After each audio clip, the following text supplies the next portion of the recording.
Bonjour, je m'appelle Alvaro Juan et aujourd'hui je vais vous expliquer pourquoi l'être humain est une clim d'air froide et chaude ou un robinet d'eau chaude et froide.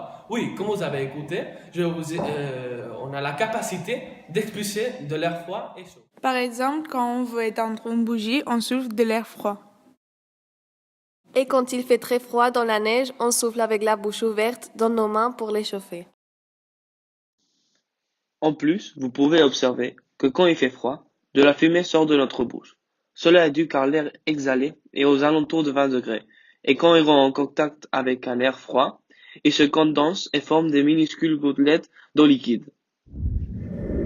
Maintenant, on fera deux interviews. Un élève du lycée et une autre, un élève de troisième. Fakou me demandait pourquoi l'air exhalé est chaud et l'air soufflé est froid. Donc moi je pense que l'air exhalé, qui sort des poumons, est chaud parce que il y a moins de pression, je pense, quand l'air sort des poumons. Et comme il sort directement des poumons, l'air est chaud. Et l'air soufflé est froid parce que il sort directement de la bouche.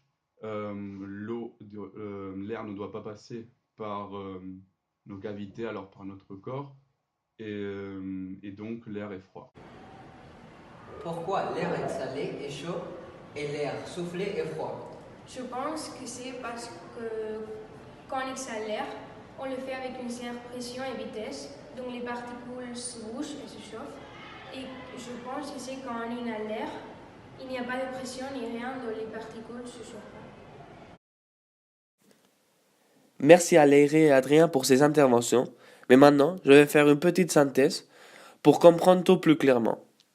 Lorsque nous soufflons, nous gardons la bouche presque fermée, de sorte que l'air est expulsé par une ouverture beaucoup plus étroite.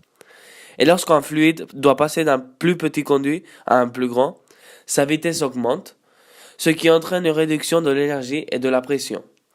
De cette manière, l'air qui sort de la bouche avec une pression plus basse se dilate, ce qui entraîne nécessairement une réduction de sa température.